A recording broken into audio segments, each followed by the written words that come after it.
Hello and welcome to radiant academy. मैं अमोल चेपे आप सभी का स्वागत करता हूं रेडिएंट एकेडमी के इस नए वीडियो में। Success is not final and failure is not fatal. Success आपकी आखिरी खुशी नहीं है, इसके बाद भी आपको मेहनत करते रहना है। और अगर कहीं फेलियर आ भी जाए तो वो अंत नहीं है, इसके बाद भी मेहनत करते रहना है। हम जो ये रोज़ इंग्लिश का क्लास करते हैं ना, इस क्लास में हम क्या करते हैं, एक नया एडिटोरियल लेते हैं, बहुत सारे नए वर्ड्स पे चर्चा करते हैं जिससे हमारी वोकेबलरी अच्छी हो, और एंड में हम एरर डिटेक्शन के, पैराजम्बल के, फ्रेज सब्स्टिट्यूशन के ऐसे कुछ क्वेश्चंस पे बात करते हैं। ये करने का मकसद क्या है? ये करने का मकसद बस यही है कि हम रिपीटेटिवली वही चीज करती रहें। अगर हम रिपीटेटिवली उसी चीज को करते रहेंगे तो शायद के चांसेस बहुत ज़्यादा भी है अगले 6 महीने में हम उस पर्टिकुलर चीज़ में बहुत अच्छे हो जाएंगे। तो अगले 6 महीने में इंग्लिश को टॉप क्वालिटी बनाने के इस मकसद से हम ये जो काम कर रहे हैं, आपका साथ उसमें बहुत ज़रूरी है। I hope you are all with me. Let us now start with the actual lecture. क्या है आज हमारे पास? आज हमारे पास कुछ वर्ड्स है जिनमें पहला जो वर्ड है वो है पोस्टपार्टम। वर्ड ध्यान से सुनिएगा, पोस्टपार्टम। ठीक है, let us first read the sentence and then discuss it. Postpartum depression has many faces and it looks different for each person. Postpartum depression, इसके बहुत सारे चेहरे हैं, मतलब ये बहुत अलग अलग तरीके का हो सकता है। And it looks different for each person, और हर व्यक्ति के लिए अलग है। आपने शायद पोस्ट मॉर्टम ये वर्ड सुना है ना? पोस्ट मॉर्टम ये वर्ड आपने सुना है। पोस्ट मॉर्टम का मतलब होता है मृत्यु के बाद। मॉर्टम मृत्यु, पोस्ट उसके बाद। ठीक है, तो पोस्ट का मतलब तो आप सभी को पता है, पोस्ट है ना किस चीज के बाद, तो मृत्यु के बाद जो किया जाता है दैट इज पोस्ट मॉर्टम, है ना। पोस्टपार्टम, यहाँ पे पोस्ट का मतलब तो बाद में, ये पक्का है, पर पार्टम का मतलब क्या है? पार्टम का मतलब होता है चाइल्ड बर्थ। चाइल्ड बर्थ, तो चाइल्ड बर्थ के बाद एक महिला, एक माँ जिस फीलिंग्स से गुजरती है, उस फीलिंग्स को पोस्टपार्टम कहा जाता है। इस वक्त में डिप्रेशन में जाने के भी चांसेस बहुत है, तो उस डिप्रेशन को पोस्टपार्टम डिप्रेशन कहा जाता है। यूजुअली ये 6 हफ्तों तक हो सकता है। तो इस डिप्रेशन को क्या कहा जाता है? Postpartum depression. तो postpartum depression has many faces, इसके बहुत अलग अलग फेसेस हैं, बहुत अलग अलग चेहरे हैं। It looks different for each person, हर व्यक्ति के लिए अलग है। तो पोस्टपार्टम ये एक नाउन हो गया। Time up to 6 weeks after childbirth, इसको हम लोग पोस्टपार्टम कहते हैं। इसका सिनोनिम क्या होगा? Post delivery, post natal. Natal का मतलब चाइल्ड बर्थ अगेन, तो पोस्ट डिलीवरी या पोस्ट नैटल, ये उसके सिनोनिम्स हो गए। एंटोनिम क्या होगा इसका? इसका एंटोनिम होगा प्री डिलीवरी या प्री नैटल। पोस्ट, बस पोस्ट का एंटोनिम कर दो pre, and the word becomes antonym. समझ गए? नया वर्ड है बट एक डिफरेंट वर्ड है ना। सिमिलर साउंडिंग कौन सा होता है? Postmortem, which is different. Postpartum यानी चाइल्ड बर्थ के बाद का जो समय होता है उसको हम लोग पोस्टपार्टम कहते हैं। समझ गए? चलो चलेंगे अगले वर्ड पे। The next word that we have is paralegal. The word that we have is paralegal. Paralegal, चलो सेंटेंस पढ़ेंगे फिर इस वर्ड पे चर्चा करेंगे। My friend is working as a paralegal in a criminal defense office. My friend is working as a paralegal in criminal defense office. आपने इसी से रिलेटेड कुछ और भी वर्ड सुने होंगे, जैसे पैरामेडिक्स, है ना, पैरा ट्रूपर्स, पैरा कमांडोज, ऐसे वर्ड आपने सुने होंगे। मतलब हर वर्ड में एक वर्ड कॉमन है, उसका प्रीफिक्स कौन सा है? पैरा। अब what do you mean by para? Para का मतलब समझ गया, तो शायद बाकी इन चीजों से हम लोग जोड़ना सीख जाएंगे उसको। पैरा का मतलब होता है ऐसे लोग या ऐसे व्यक्ति जो किसी मेन चीज की सहायता में लगे होते हैं। वो उस चीज को पूरी तरह से तो नहीं निभा सकते, बस वो असिस्ट कर सकते हैं। शायद उनके पास वो पूरा क्वालिफिकेशन नहीं होता जिसकी वजह से उस मेन चीज को वो कर सके। For example paramedical, paramedical team जो होती है वो डॉक्टर्स को असिस्ट करती है। उनके पास डॉक्टर्स के लिए जो चाहिए वो क्वालिफिकेशन नहीं होता, इसलिए वो डॉक्टर नहीं होते, पर वो मेडिकल की फील्ड में सहायता करते हैं, असिस्ट करते हैं, उनको हम लोग पैरामेडिक्स कहते हैं। वैसे ही पैरालीगल होता है। पैरा का मतलब फिर से वही हो गया, असिस्ट करना। मतलब पैरालीगल जिसे भी हम कहेंगे, वो व्यक्ति लीगल फील्ड में काम तो कर रहा है, लेकिन उसका काम असिस्टेंस देने का है, वो असिस्ट करेगा। ठीक है, वो मेन काम नहीं कर सकता जो एक लॉयर करता है, या फिर उसके पास शायद वो लॉयर होने की क्वालिफिकेशन नहीं है ना, पर वो फिर भी असिस्ट कर रहा है, तो उस व्यक्ति को हम लोग पैरालीगल कहेंगे। ऐसे ही पैरामेडिकल कहते हैं या पैरा कमांडोज कहते हैं। ऐसे कमांडोज जो मेन तो कमांडोज नहीं होते, लेकिन कमांडोज को असिस्ट करेंगे, हेल्प करेंगे, सपोर्ट करेंगे, उनको हम क्या कहेंगे, पैरा कमांडोज। अंडरस्टूड? सिंपल सा वर्ड है, बहुत अच्छा वर्ड है, पैरालीगल, है ना। It is a noun again. Some having legal training, जिनको लीगल ट्रेनिंग तो है but does not have all the qualifications, लेकिन पूरे क्वालिफिकेशंस नहीं है एक लॉयर बनने की। ठीक है, इसलिए वो असिस्ट करेंगे, that is paralegal. Synonym legal assistant कह सकते हैं हम लोग। ठीक है, एंटोनिम इसका नहीं हो सकता क्योंकि ये एक नाम है ना, किसी व्यक्ति का, किसी नाउन का अलग से हम हर नाउन का अलग नहीं कर सकते। चीज को नाम दिया है उसका अलग कैसे करेंगे। फॉर एग्जाम्पल ये जो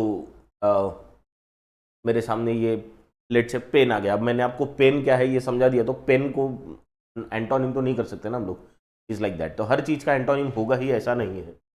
ठीक, चलिए अगले वर्ड पे। द वर्ड इज पैरालीगल, समझ गए। चलो next, next word that we have is deprive. Deprive, पहले हम डिप्राइव का सेंटेंस पढ़ेंगे फिर आगे चलेंगे। Shareholders claimed that they had been deprived of relevant information. shareholders claimed that they have been deprived of relevant information। Deprive किया गया उनको रेलेवेंट इंफॉर्मेशन से, मतलब रिलेवेंट का मतलब होता है रिलेटेड। ठीक है, तो शेयर होल्डर्स का ये, शेयर होल्डर्स ने ये क्लेम किया है, ये बोला है, क्या ये आरोप भी लगाया है कि हमें या उन्हें रेलेवेंट इंफॉर्मेशन, जो रिलेटेड इंफॉर्मेशन है वो नहीं दी गई या उससे दूर रखा गया। डिप्राइव का मतलब होता है किसी चीज से दूर रखना या किसी चीज को पहुंचने ना देना। ठीक है, that is called deprive. Deprive ये एक वर्ब है। डिप्राइव का मतलब क्या होता है फिर, एक तो टू रिमूव, किसी से कोई चीज ले लेना या देना ही नहीं, मतलब किसी व्यक्ति को किसी एक पर्टिकुलर चीज से दूर रखना। एक तो वो तुम लेके दूर रख सकते हो या नहीं देके भी दूर रख सकते हो। ठीक है, और टेक अवे और टू नॉट गिव, ऐसा भी हो सकता है। जैसे डिप्राइव्ड चिल्ड्रन, जब हम कहते हैं डिप्राइव्ड चिल्ड्रन, उसमें डिप्राइव्ड एडजेक्टिव होता है ना, डिप्राइव्ड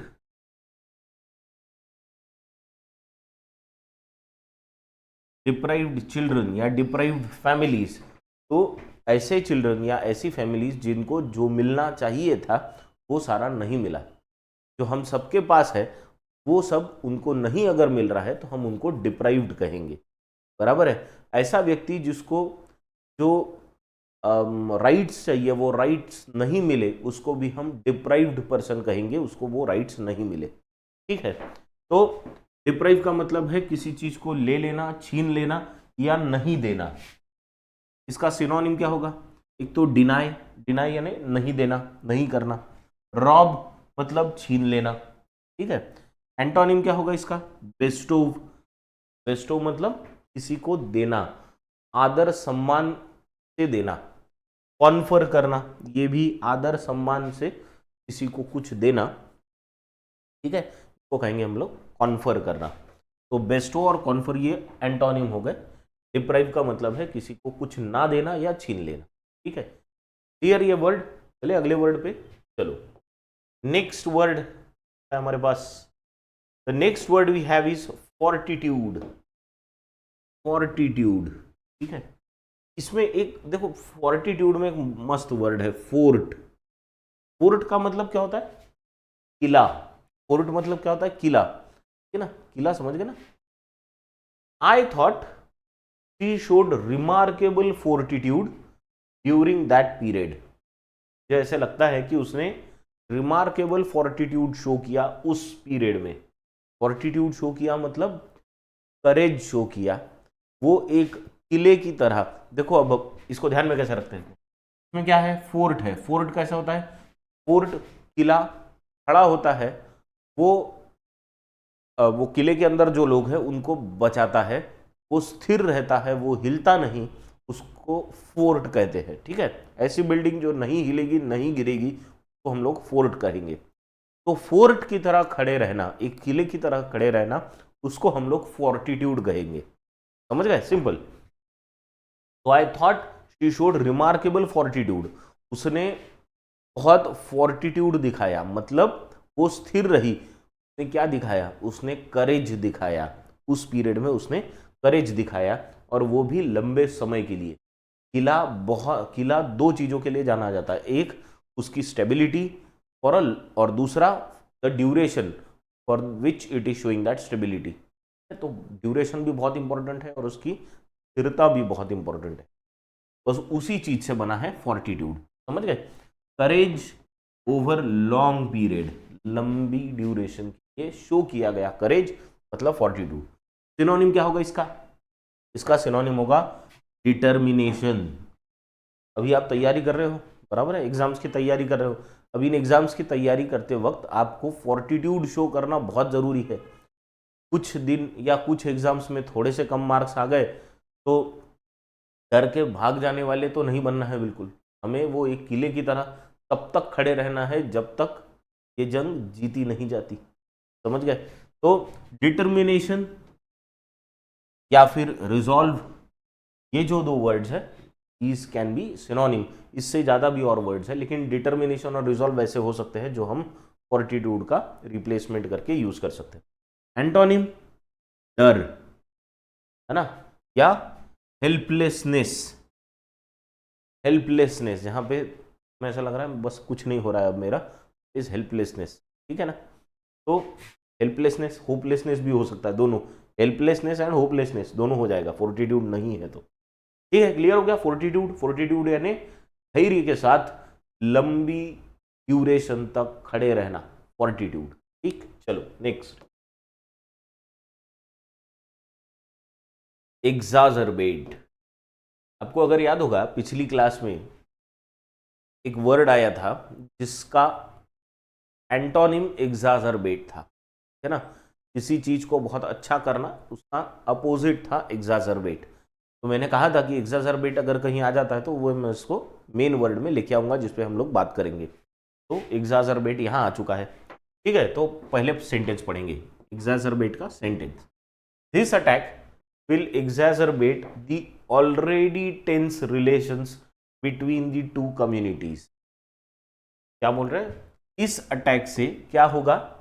जो ऑलरेडी टेंस रिलेशंस है दो कम्युनिटीज में, वो एग्जैजरबेट हो जाएंगे।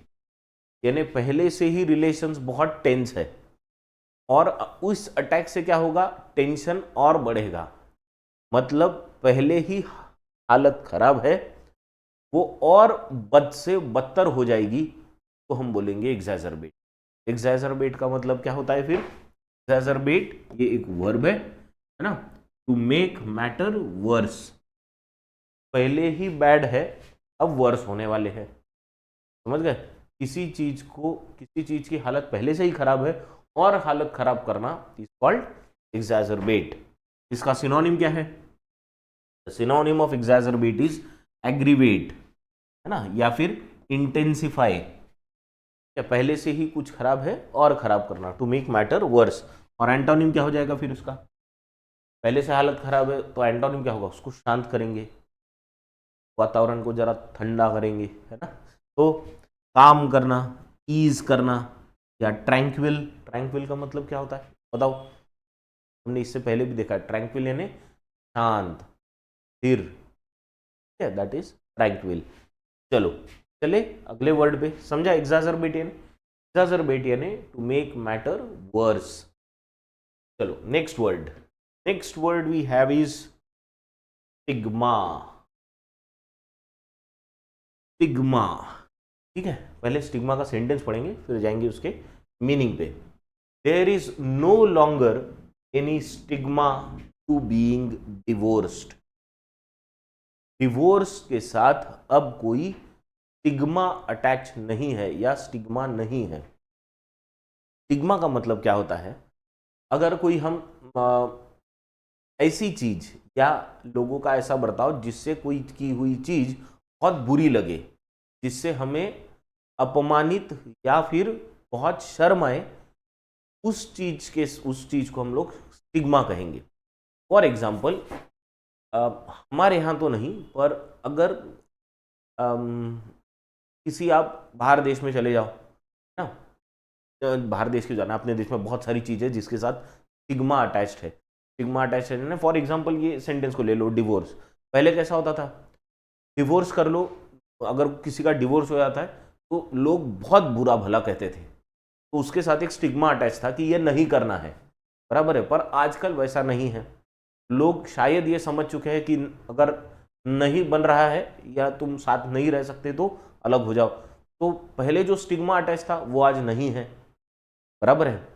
या फिर जैसे हम कह रहे थे वो LGBTQ के साथ, उसके साथ अभी भी बहुत स्टिग्मा अटैच्ड है सोसाइटी में, लेकिन धीरे धीरे वो स्टिग्मा हट रहा है, राइट।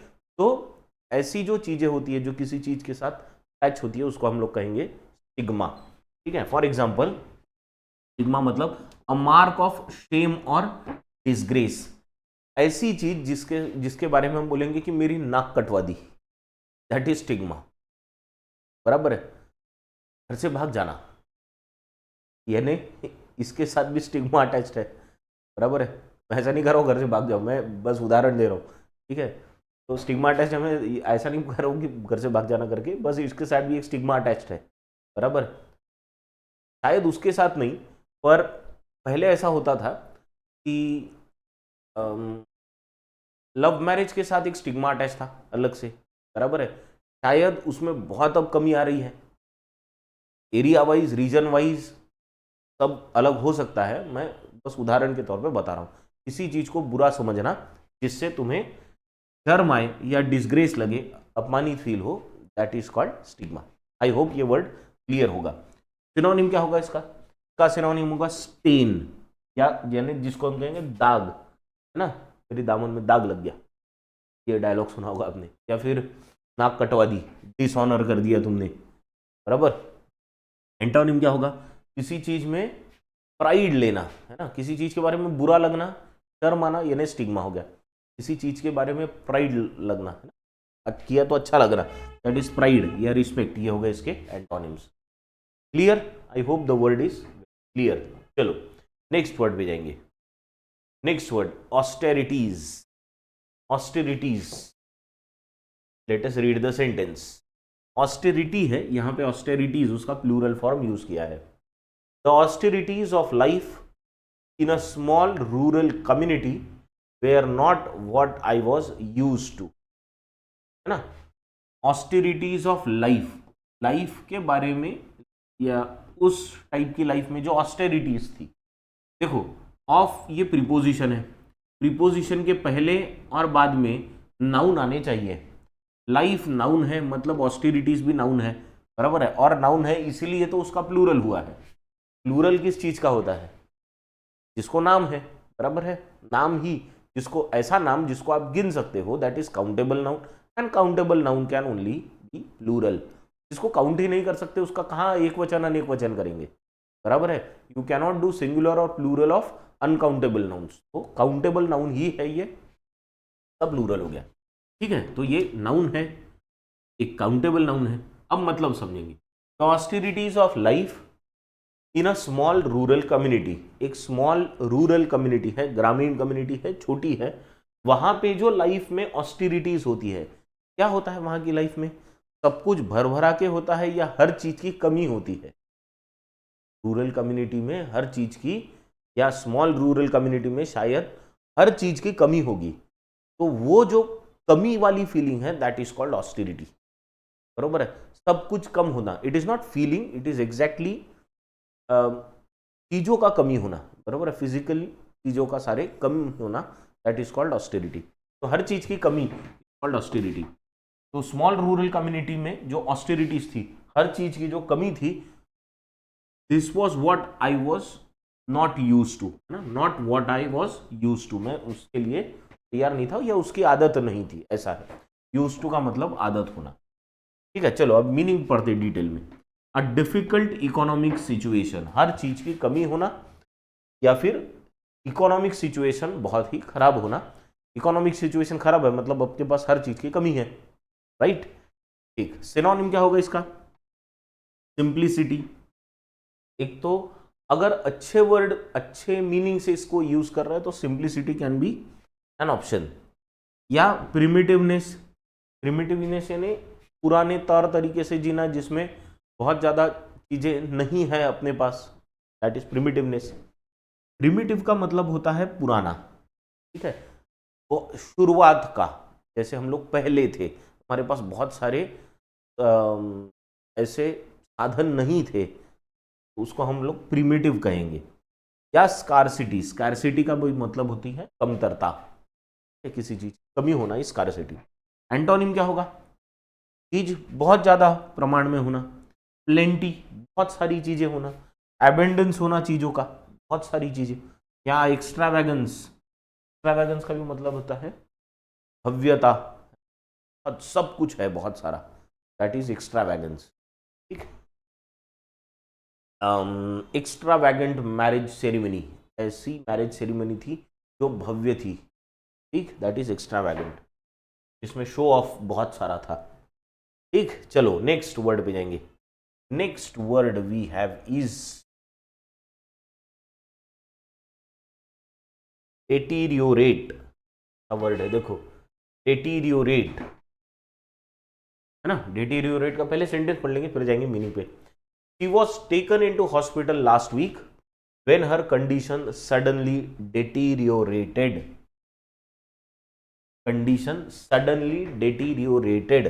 Deteriorate मतलब वर्ब हो गया, यहाँ पे भी deteriorated वर्ब ही है ना। और suddenly ly लगा तो ये एडवर्ब है, वर्ब से पहले आने वाला। मतलब समझिए, She was taken into hospital, उसको हॉस्पिटल में लेके गए। When her condition suddenly, जब उसकी कंडीशन अचानक से डेटीरियोरेट हो गई। डेटीरियोरेट मतलब कंडीशन, हॉस्पिटल में लेके गए मतलब कंडीशन कैसी हो गई? खराब हो गई, है ना, पहले खराब थी और खराब हो रही है, बराबर, दैट इज डेटीरियोरेशन। ठीक है, हालत खराब होना, डेटीरियोरेट। वर्ब कौन सा हो सकता है? टू बिकम वर्स, हालत खराब होना इज डेटीरियोरेट। अभी ऐसा ही कुछ वर्ड हमने इससे पहले देखा था, एग्जैजरबेट। एग्जैजरबेट और डेटीरियोरेट में फर्क क्या है? डेटीरियोरेट मतलब हालत खराब होना, ऐसा, बराबर है। और एग्जैजरबेट मतलब पहले ही हालत खराब होना, बद से बदतर होते जाना और बुरा होना। एग्जैजरबेट इज एग्जैगरेटेड वर्जन ऑफ डेटीरियोरेट। तो पहले डेटीरियोरेट हो गई और उसमें ऐसा समझो कि पहले ही हालत खराब हो गई थी, ऑपरेशन की ज़रूरत थी, और उसमें ऑपरेशन में और गड़बड़ हो गई तो उससे और हालत खराब हो गई। तो पहले डेटीरियोरेट हो रही थी, बाद में वो एग्जैजरबेट हो गई, ऐसा समझो। समझ गए? चलो, तो डेटीरियोरेट मतलब टू बिकम वर्स, और खराब होना। सिनोनिम क्या होगा इसका? डिक्लाइन। जनरली कंडीशन के बारे में, हेल्थ की या मशीन्स की या इन सारी चीज़ों की कंडीशन के बारे में हम डेटीरियोरेट यूज करते हैं। वर्सन या डीके, डीके का मतलब है सड़ना। सड़ना मतलब जैसे मशीन है कोई, अब मशीन की कंडीशन डिटीरियोरेट हो रही है, बराबर है, गाड़ी की कंडीशन डिटीरियोरेट हो रही है। एंटोनिम क्या होगा इसका? सुधरना, है ना, इंप्रूव करना। तो समथिंग कैन इंप्रूव और एल्स इट कैन डिक्लाइन और डिटीरियोरेट। अंडरस्टूड? सिंपल है। चले अगले वर्ड पे, बहुत कॉमन वर्ड है, डिटीरियोरेट आपको हर जगह मिलेगा। चलो next word, next word is politburo. अब politburo is a name जिसका सिनोनिम भी नहीं है, एंटोनिम भी नहीं है, क्योंकि ये एक संस्था का नाम है। ठीक है, संस्था का नाम, संस्था के नाम का आप ना सिनोनिम कर सकते हो या एंटोनिम कर सकते हो। चलो सेंटेंस पढ़ेंगे पर समझ तो लेंगे क्या है पोलिट ब्यूरो, अगर आ गया आपको तो। लास्ट ईयर शी रिवील्ड, ये बोले तो चाइनीज प्रेसिडेंट है ना, she revealed an all-male pollit bureau with no women in the party's leadership committee। बराबर है, चाइनीज प्रेसिडेंट शी जिनपिंग की बारे में बात हो रही है। Last year she revealed an all male politburo, इन्होंने पिछले साल एक ऐसे पोलिट ब्यूरो की इंफॉर्मेशन सभी को दी, या उसके बारे में सबको बताया कि जिसमें there are no women in the party's leadership committee, जिसकी लीडरशिप कमिटी में कोई विमेन नहीं है। अब ये पोलिट ब्यूरो होता क्या है? तो पोलिट ब्यूरो बेसिकली एक the principal policy making committee of the communist party. देखो चाइना में कम्युनिस्ट पार्टी की सत्ता है। अब कम्युनिस्ट पार्टी या कहीं पे भी जहां पे कम्युनिस्ट पार्टी होगी तो उनका टॉप डिसीजन मेकिंग बॉडी को पोलिट ब्यूरो कहा जाता है। समझ गए? बहुत सिंपल सा आंसर है इसका। Politburo is nothing but the decision making body of the communist party. अब वो कम्युनिस्ट पार्टी चाइना में है, इसलिए हमने ये चाइना से इसलिए ये सेंटेंस लिया। इंडिया में भी जो कम्युनिस्ट पार्टी है, कम्युनिस्ट पार्टी के पॉलिसी मेकिंग डिसीजन या जो डिसीजन मेकिंग बॉडी जो रहेगी उसको हम लोग पोलिट ब्यूरो कहेंगे। समझ गए? अब ये एक संस्था हो गई, तो संस्था का ना सिनोनिम होगा ना एंटोनिम होगा। समझ गए? क्लियर हो गया पोलिट ब्यूरो क्या है? चलो अगले वर्ड पे चलेंगे। Hopefully this is the last word today. I think this is the 10th word, right? चलो कौन सा वर्ड है? External affairs minister S Jaishankar on Thursday met his Chinese counterpart Wang Yi. ठीक है, क्या दिया है?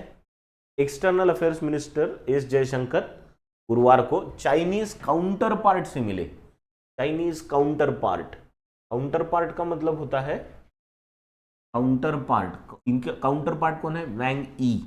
काउंटर पार्ट मतलब उसी लेवल पे रहने वाला दूसरे कंट्री का या दूसरे पक्ष का कोई दूसरा व्यक्ति। सेम लेवल वाले दो व्यक्तियों को हम काउंटर पार्ट्स कहेंगे। बराबर? फॉर एग्जाम्पल, एक व्यक्ति अगर ए कंपनी का डायरेक्टर है और दूसरा व्यक्ति बी कंपनी का डायरेक्टर है, ये दोनों एक दूसरे के काउंटर पार्ट्स हो गए, क्योंकि director is meeting the director. समझ गए? वैसे ही एस जयशंकर इंडिया के एक्सटर्नल अफेयर्स मिनिस्टर है, मतलब चाइना के एक्सटर्नल अफेयर्स मिनिस्टर कौन है? तो वो है वैंग ई। तो external affairs minister of India meets the counterpart, मतलब external affairs minister of China. समझ गए? सिंपल। चलो, counterpart again is a noun, something regarded as, sorry ये मीनिंग गड़बड़ हो गया, ये चेंज करने का रह गया, ये पिछली साइड से चेंज करने का रह गया मीनिंग। ठीक है आपको, लेकिन यहाँ पे सिनोनिम जो है वो मिल जाएगा। इक्विवेलेंट, सेम लेवल पे जो दूसरा बंदा है वो। पीयर है ना, या पैरेलल, एक ही लेवल पे दो व्यक्ति दो अलग अलग संस्थाओं में या देशों में, उनको हम कहेंगे काउंटर पार्ट्स। ठीक है। एंटोनिम अपोजिट हो गया इसका, जो इक्वल नहीं है, बराबर, कोई ऊपर है कोई नीचे है। ठीक है, डिफरेंस रहने वाला या अनइक्वल, ये क्या हो गए? इसके एंटोनिम्स हो गए, राइट। ये मीनिंग जो है वो पिछली स्लाइड में जो वर्ड था उसका है, तो don't go into that meaning, वो गलत है। ठीक है, आपको ध्यान रखना है, काउंटर पार्ट का मतलब होता है सेम लेवल पे रहने वाले दो व्यक्ति अलग अलग संस्थाओं में, अलग अलग देशों में। क्लियर? चलो, let us now go to the passage. आज का पैसेज क्या है? आज का पैसेज है the challenge for Gandhi Sagar sanctuary in relocating the cheetah. Cheetah को रीलोकेट करने में गांधी सागर सेंचुरी के क्या चैलेंजेस है, उस पर ये पैसेज है। पहले आप ये पैसेज पढ़ लो, फिर हम इस पे चर्चा करेंगे। ठीक, चलो स्टार्ट।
ठीक, डन, पढ़ लिया।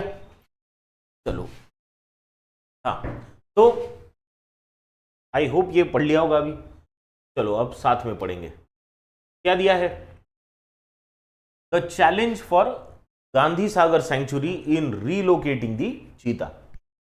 Gandhi Sagar wildlife sanctuary in Madhya Pradesh is said to be the second home for cheetahs in India.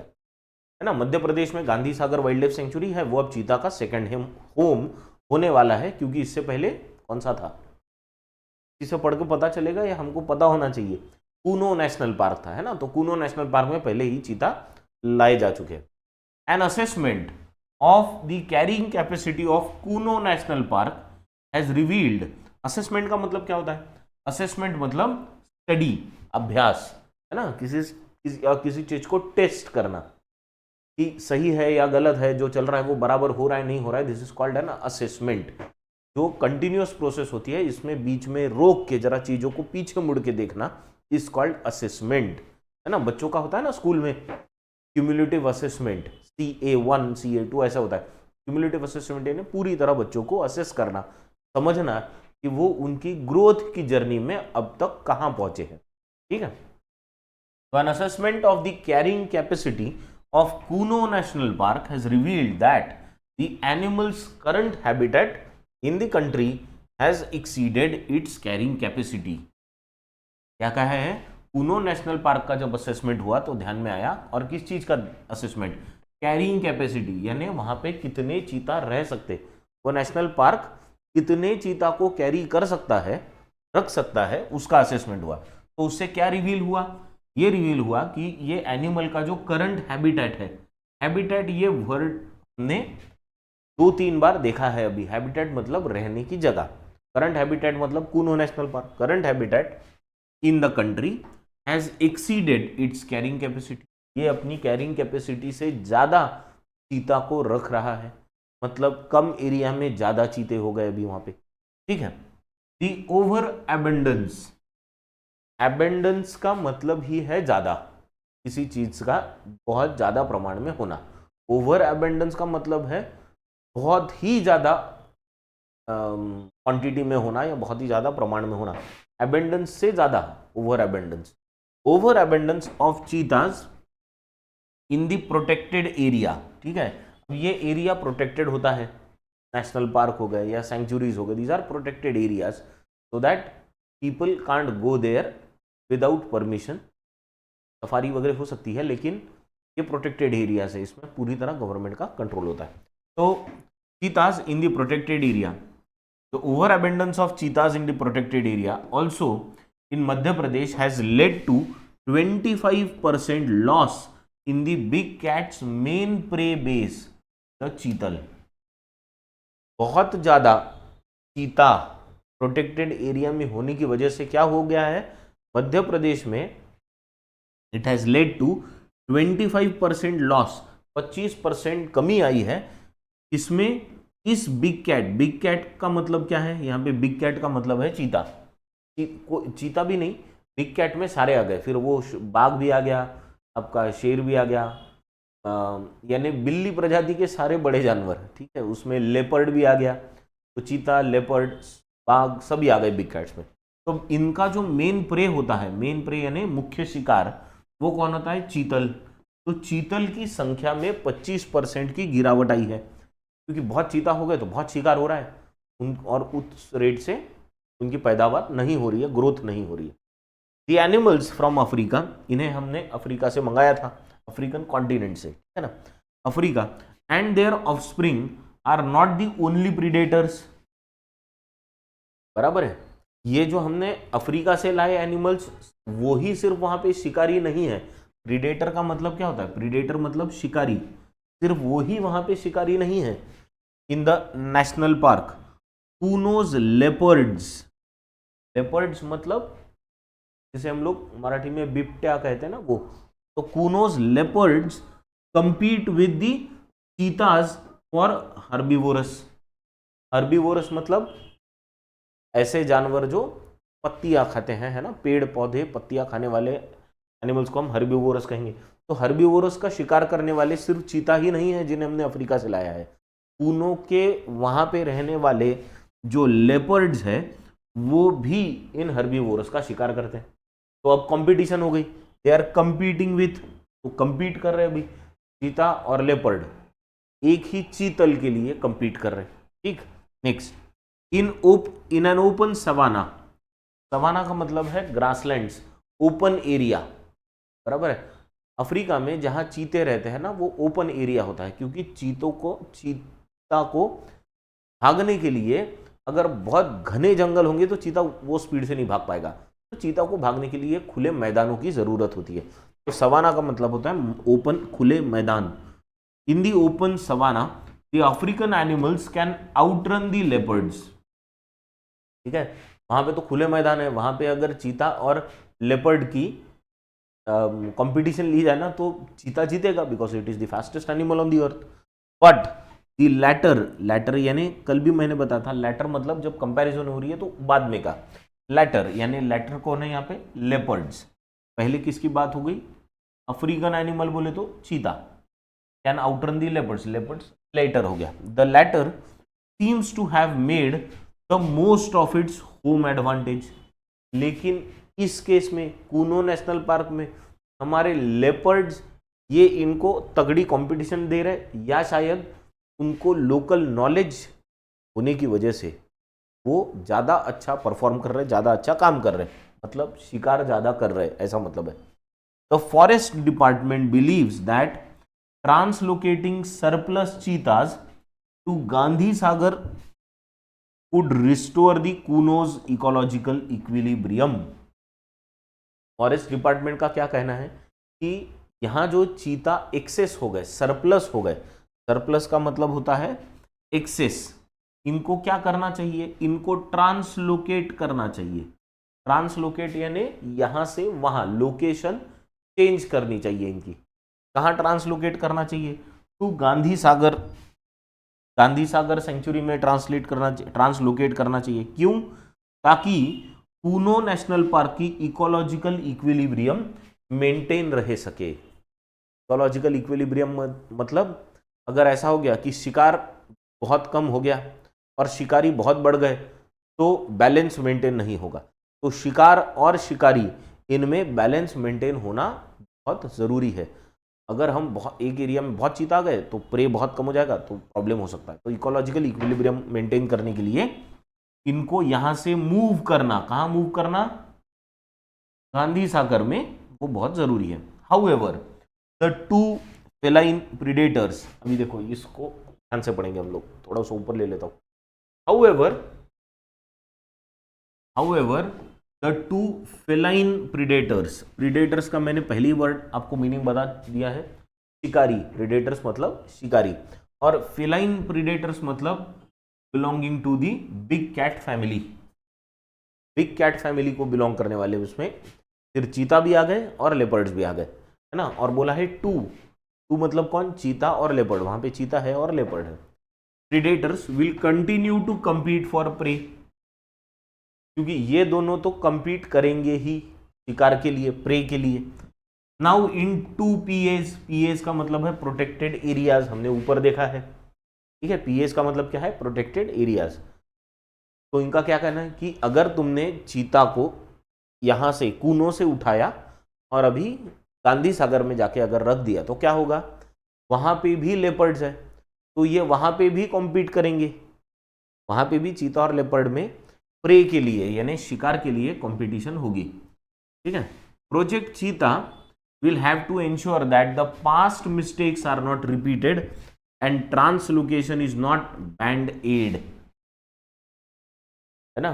Project चीता को ये ध्यान रखना होगा, यानी ये प्रोजेक्ट संभालने वाले लोगों को ध्यान रखना होगा कि पिछली जो गलतियां है वो ना दोहराई जाए, क्योंकि ट्रांसलोकेशन के बाद ऐसा देखने में आया कि कुछ चीता डेथ हो गई वगैरह, तो ऐसा नहीं होना चाहिए। Mistakes are not repeated and the translocation is not banded. Banded का मतलब क्या होता है, हम सिर्फ बैंडेड सिर्फ ऊपरी सतह को प्रोटेक्ट करने के लिए यूज करते, बराबर, यानी उससे सिर्फ वो वूंड जो होता है, जो जख्म होती है वो दब जाती है या दिखती नहीं ना, दब जाती है, पर वो हील तो अंदर से बॉडी को ही करनी है। बैंडेड कोई जख्म तो हील नहीं करेगा, वो सिर्फ एक ऊपरी उपाय है। तो ट्रांसलोकेशन करके ऐसा ही ऊपर ऊपर का कुछ सोल्यूशन देने का काम ना किया जाए तो अच्छा है।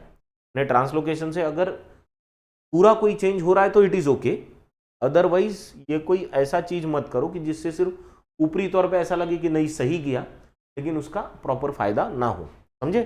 तो ट्रांसलोकेशन यानी यहां से वहां मूव करना, बैंडेड यानी ऊपरी ऊपरी सतह पे ऊपरी ऊपरी सोल्यूशन दे देना, इसको यहाँ पे बैंडेड की तरह यूज किया, समझ गए। चलो next para for you to read, पढ़ो।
ठीक है, डन,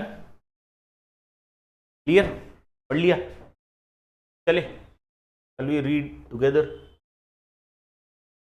चलो क्या दिया है बाद में, at Gandhi Sagar the cheetahs will initially be housed in a 64 square kilometre enclosure. Gandhi Sagar में सबसे पहले चीतास को हाउस किया जाएगा, मतलब वहां पे रखा जाएगा कितने एरिया में, 64 स्क्वायर किलोमीटर के एक एनक्लोजर में, यानी एक एरिया में, एक कंट्रोल्ड एरिया। एनक्लोजर का मतलब होता है बंद एरिया, बराबर है। बंद यानी पूरी तरह से बंद नहीं होता, छोटा एरिया होता है जिसको पूरी तरह से बैरिकेडिंग या क्या कहेंगे हम, वो कंपाउंड कर दिया है, कंपाउंडिंग नहीं, कंपाउंड लगा दिया गया है 64 स्क्वायर किलोमीटर का। The first challenge will be to remove leopards from this area. पहला चैलेंज क्या है कि वो जो 64 स्क्वायर किलोमीटर का एरिया, वहां से लेपर्ड्स को निकालना पड़ेगा। है ना, नहीं तो फिर से अब इतने छोटे एरिया में कंपटीशन हो जाएगी 64 स्क्वायर किलोमीटर में, तो लेपर्ड्स को पहले वहां से निकालना पड़ेगा। Project cheetah's long term plan to develop a longer stretch of the 3600 kilometre sanctuary as a habitat for the feline. क्या बोला है, प्रोजेक्ट चीता का जो ये लॉन्ग टर्म प्लान है कि एक 3600 किलोमीटर की सेंचुरी बनाना है, इस तरह से as a habitat for the feline, feline मतलब दोनों आ गए उसमें, लेपर्ड भी आ गए और चीतास भी आ गए, for the feline will pose greater challenges, इसमें और भी बड़े चैलेंजेस है। एन इनसफिशियंट प्रे बेस, है ना, यानी शिकार की कमी, चीतल अगर कम हो गए तो शिकार की कमी हो जाएगी। Insufficient prey base reportedly continues to be an issue, ये हमेशा से एक इशू है at the sanctuary in western MP. तो वेस्टर्न एमपी में ये जो सेंचुरी है गांधी सागर, यहाँ पे इनसफिशियंट प्रे ये पहले से ही एक बड़ा इशू रहा है। A 2021 study revealed that, 2021 study ने क्या रिवील किया है, that despite the reasonably good health of the sanctuary, sanctuary की तो हेल्थ वैसे बढ़िया है, पर डिस्पाइट यानी ये होने के बावजूद, देखो डिस्पाइट ये होने के बावजूद ungulate densities are extremely low. Ungulate density का मतलब होता है, अंगुलेट बोले तो पर ऐसे प्राणी जिनका मुंह ऐसा टैपरिंग होता है आगे, जैसे जीब्रास हो गए, जिराफ्स हो गए, जिनका मुंह आपने देखा होगा ना ऐसा टैपरिंग होता है, इन सारे जानवरों को हम लोग अंगुलेट कहते हैं। जैसे आपका हिरन हो गया, कभी मुंह ऐसा होता है, तो हिरन के ही तो कितने प्रकार है ना, तो ये सारे अंगुलेट्स में आ गए, तो उनकी डेंसिटी वैसे भी बहुत कम है, it is very low. Apart from leopards the sanctuary has other co predators, यानी अब वो जो सेंचुरी है कौन सी, गांधी सागर, वहां पे सिर्फ लेपर्ड्स ही कम नंबर्स में नहीं है, सॉरी सिर्फ लेपर्ड्स ही वहां पे प्रीडेटर्स नहीं है, शिकारी सिर्फ लेपर्ड नहीं है, और भी शिकारी है, जैसे इंक्लूडिंग स्लॉथ बेयर्स, भालू, स्ट्रिप्ड हाइनास, ग्रे वुल्व्स, भेड़िए, गोल्डन जैकल्स, है ना, जंगल कैट्स, बड़ी बिल्लियां, Indian foxes and Marsh crocodiles, ये सारे भी वहां पे को प्रेडेटर्स हैं, मतलब शिकारी वो भी है, सिर्फ लेपर्ड्स नहीं है। चीता आने के बाद और एक वहां पे शिकारी ऐड हो जाएगा, पर उतना शिकार है क्या ये देखना पड़ेगा।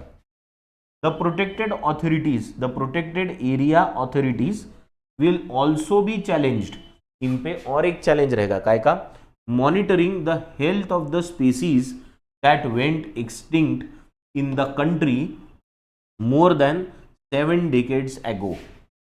ये प्रोटेक्टेड एरियाज में जो ऑथोरिटीज है, वहाँ के जो लोकल एडमिनिस्ट्रेशन है, इनको ये भी देखना पड़ेगा कि इनकी हेल्थ कैसे रहती है वहाँ पे। देखो एक एरिया से दूसरे जगह ले गए तो वहाँ वो एडजस्ट भी होने को ना, अगर वो एरिया में एडजस्ट नहीं हो रहे होंगे तो हेल्थ खराब हो जाएगी, बराबर है। तो they will have to monitor the health of the species जो क्या हो गए थे, हिंदुस्तान से एक्सटिंक्ट हो गए थे। एक्सटिंक्ट मतलब खत्म हो गए थे, पूरी तरह खत्म हो गए थे। Extinct in the country more than 7 decades ago, 70 साल पहले ये हिंदुस्तान से एक्सटिंक्ट हो गए थे।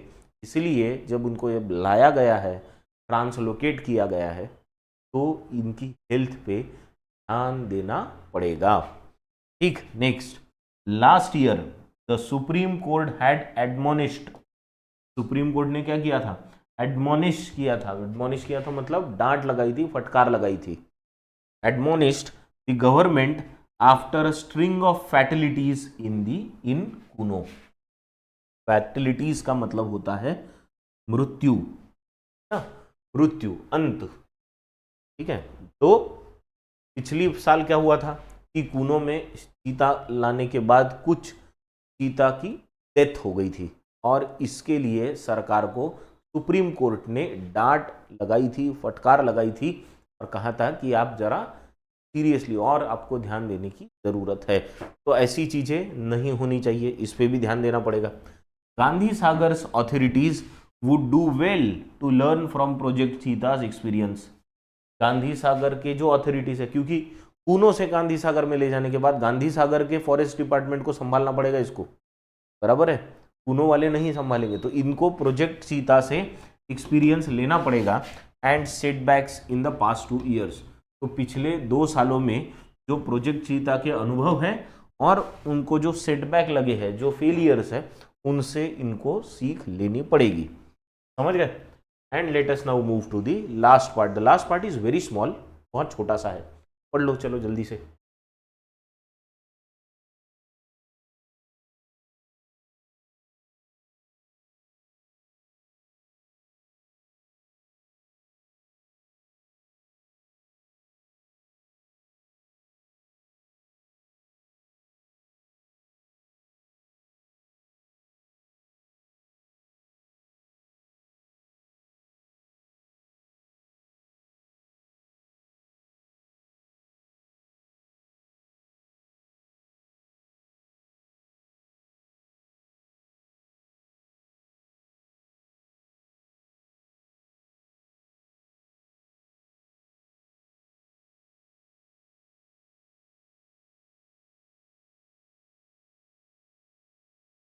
ठीक है, डन, 4-5 लाइन ही है। ठीक है, नेक्स्ट क्या कहा गया? प्रोजेक्ट चीता स्टीयरिंग कमिटी, प्रोजेक्ट चीता को जो स्टीयर करने वाली कमिटी है, स्टीयरिंग मतलब जो रास्ता दिखा रही है, स्टीयरिंग व्हील होता है ना कार में, स्टीयरिंग व्हील, तो स्टीयरिंग व्हील से हम गाड़ी को अपनी जगह पे रखते हैं, रास्ता दिखाते हैं, बस। तो प्रोजेक्ट चीता की जो स्टीयरिंग कमिटी है, यानी जो प्रोजेक्ट चीता को रास्ता बता रही है, steering committee is reportedly considering a proposal. Reportedly considering a proposal का मतलब क्या है कि वो प्रपोजल कंसिडर कर रहे हैं, ऐसी रिपोर्ट है। रिपोर्टेडली का मतलब क्या है कि ऐसा रिपोर्ट है, ऐसे सुनने में आया है कि वो ये कंसिडर कर रहे हैं, एक प्रपोजल कंसिडर कर रहे हैं for introducing larger cat in the Kuno mix to reduce leopard activities. Kuno mix में लार्जर कैट को भी लाने का वो सोच रहे हैं, ताकि लेपर्ड की संख्या थोड़ी सी कम हो, है ना, लेपर्ड की एक्टिविटीज थोड़ी सी कम हो, यानी बाघों को लाने के वहां पे सोच रहे हैं। This could on paper reduce pressure on the national park. इससे क्या होगा? एटलीस्ट ऑन पेपर, यानी ये कागज पे लिख के तो बहुत अच्छा लग रहा कि अगर हम लार्जर कैट को वहां पे लाएंगे, बाघों को वहां लाएंगे, तो क्या होगा? लेपर्ड की एक्टिविटी जरा कम हो जाएगी। कागज पे तो ये अच्छा लग रहा है सुनने में। However this could also push leopards out of the park. इससे ऐसा ना हो कि बाघ आने की वजह से लेपर्ड्स वहां से बाहर जाए, और अगर लेपर्ड्स बाहर जाएंगे तो क्या होगा? Increasing chances of human animal conflict. Conflict यानी झगड़े, लड़ाई, किसके बीच में कॉन्फ्लिक्ट आएगा? फिर ह्यूमन और एनिमल के बीच में, क्योंकि अगर लेपर्ड फिर पार्क से बाहर निकले तो आजू बाजू के एरिया में जाएंगे जहां पे लोग रहते हैं ना, तो जहां पे लोग स्थायी है, वहां पे अगर ये लेपर्ड जाएंगे तो फिर ह्यूमन एनिमल कॉन्फ्लिक्ट होने का चांस बहुत ज़्यादा है। प्रोजेक्ट चीता हैज़ स्पर्ड कन्वर्सेशंस। प्रोजेक्ट चीता ने एटलीस्ट एक तो काम किया है कि इससे इस विषय को लोगों में लाया है जिस पे चर्चाएं हो रही है, तो चर्चा को शुरुआत हुई है, ये बहुत अच्छा है। On long standing problems of Indian conservation, हम अपनी यहाँ की चीज़ों को, अपने देश की चीज़ों को कितना प्रॉपरली कंजर्व करते हैं, एटलीस्ट ये एक चर्चा का विषय तो बना है। It's up to the policy makers, जो निर्णय लेने वाले लोग हैं उनके हाथ में है कि उनको, it's up to the policy makers to seize the moment. अब इनके हाथ में है चीज कि इस लम्हे को कैसे जीता जाए, है ना। Seize the movement, seize the movement का मतलब होता है सीज करना, मतलब अपने कब्जे में कर लेना। ये जो समय आया है उसको कैसे जीता जाए, वो अपने पक्ष में कैसे किया जाए, is called seize the movement. समझ गए? एकदम क्लियर है। तो this is the editorial that was in Hindu yesterday, so I am bringing it for you today। ठीक है, अभी इस पे कुछ क्वेश्चंस आपको पूछे जिसके आंसर्स आप कमेंट बॉक्स में देंगे। देना है बाबा, सबको देना है। पढ़ रहे बहुत ज़्यादा है, आंसर्स बहुत कम लोग दे रहे हैं, सभी को देना है। जब आंसर दोगे तो कॉन्फिडेंस बढ़ेगा। गलत हो गए टेंशन मत लो, पर आंसर दो, ठीक है। चलो क्या है सवाल, according to the passage, according to the passage what are the challenges being faced in Kuno national park. Kuno national park में क्या क्या प्रॉब्लम्स है, पैसेज में ऐसा बताया गया है, ठीक है। नेक्स्ट सेकेंड क्वेश्चन है, according to the passage in which part of MP is Gandhi Sagar sanctuary located. MP के किस पार्ट में गांधी सागर सेंचुरी लोकेटेड है, ठीक। Next, which of the following word has closest meaning to the word fatalities. Fatalities से मिलता जुलता word कौन सा है। Next, which of the following options does not have same meaning as the phrase in the bold in the sentence given below। एक change इस question में आपको करना है,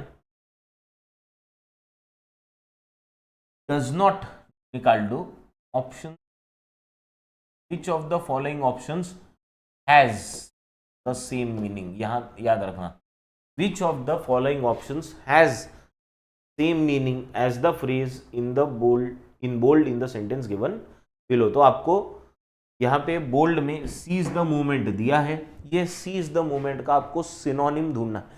सिनोनिम यानी ऐसा वर्ड ढूंढना है, ऐसी फ्रेज ढूंढनी है जो उसके सेम हो, अपोजिट नहीं ढूंढना है। And next, how many decades ago did the चीतास go extinct from India. India से चीता कितने साल पहले एक्सटिंक्ट हो गए थे, ठीक। I hope the questions are clear, और अभी आप कमेंट बॉक्स में इसके आंसर देंगे। Let us now in short study some questions of error detection. बहुत सिंपल से क्वेश्चंस है। चलो पहला, one of the boys from our school have been selected for national badminton championship. One of the boys from our school, अब देखो कितने boys, verb पे ध्यान दो, हैव बीन सिलेक्टेड है ना, कौन have been selected, one of the boys. अब एक लड़का सिलेक्ट हुआ है या बहुत सारे, बहुत सारे बॉयज में से एक लड़का सिलेक्ट हुआ है। तो अगर एक सिलेक्ट हुआ है वन, तो यहां हैव नहीं आ सकता, यहां क्या चाहिए, हैज बीन सिलेक्टेड। जैसा मैंने आपको अभी जो 4th नंबर का क्वेश्चन था उसमें एक ही ऑप्शन सिलेक्ट करना है, तो वहां पे भी डज नॉट हैव कैंसिल करके हैज लिखा था। यहां पे भी एक ही ऑप्शन है, एक ही लड़का है जो सिलेक्ट हुआ है, लेके आएगा has. Next, the modern man is busy acquiring more and more wealth and designing ways to invest it in more sense pleasures. The modern man is busy acquiring more and more wealth and designing ways to invest it in more sense pleasures। अब ये sentence में ऐसा है कि यहाँ पे pleasures ये एक नाउन है ना, और सेंस ये वर्ब हो गया। अब वर्ब तो ये नाउन के बारे में इंफॉर्मेशन नहीं दे सकता, सेंस करना, सेंस वर्ब हो गया, तो हमको इसका एडजेक्टिव फॉर्म यूज करना पड़ेगा जो होगा sensory. Sensory is the adjective form that gives us more information about pleasures, ठीक है। चलो नेक्स्ट, क्लियर हो गया। चलो next, question 3, Saraswati college has maintained its reputation as one of the best college in the country. कुछ type के questions मैं repetitively ले रहा हूं ताकि अगर ये टाइप के क्वेश्चंस आपको एग्जाम में आए तो उसके आंसर बहुत जल्दी से आप ढूंढ सके, ठीक है। Saraswati college has maintained its reputation as one of the best college in the country. हमने हमेशा देखा है, पिछले कुछ दिन से देख रहे हैं, वन ऑफ द जहां भी आता है उसके बाद में का वर्ड शुड बी प्लूरल, यहाँ पे एस होना चाहिए, कॉलेजेस। देखो वन ऑफ द बॉयज, वैसे ही one of the best colleges, ठीक है। चलो next, those who follow a healthy routine is likely enjoying good health. Is likely enjoying ये आपका वर्ब हो गया। कौन likely enjoying, those who follow healthy routine. अब दोज बोला तो प्लूरल हो गया, और प्लूरल चीज के लिए क्या हम इज यूज कर सकते हैं? प्लूरल के लिए हम लोग इज यूज नहीं कर सकते। Those who follow a healthy routine are, यहां पे गड़बड़ है, यहां क्या करना पड़ेगा अपने को, are likely enjoying good health, क्योंकि ये प्लूरल है। Final sentence, the prime minister along with the other ministers have left for America. The prime minister along with the other ministers have left for America. Prime minister, देखो along with जब आता है ना, तो along with के सिर्फ इधर का पार्टी सब्जेक्ट होता है। It does not add this other ministers को सब्जेक्ट का हिस्सा नहीं माना जाता यहाँ पे। along with कंजंक्शन नहीं है जो ऐड कर देगा। अगर यहाँ पे एंड होता था तो ये पूरा सब्जेक्ट होता था और फिर वो हैव सही होता था, पर यहाँ पे क्योंकि अलॉन्ग विथ है तो सिर्फ इतना ही पार्ट सब्जेक्ट है, और प्राइम मिनिस्टर इतना सब्जेक्ट होने की वजह से ये सिंगुलर है, और अगर ये सिंगुलर है तो यहाँ पे आपको हैव नहीं चलता, यहाँ चाहिए आपको हैज। समझ गए? तो this is what we have for you people today. कल फिर से मिलेंगे कुछ नए वर्ड्स के साथ, कुछ एरर डिटेक्शन के क्वेश्चंस के साथ और एक नए एडिटोरियल के साथ। Thank you very much.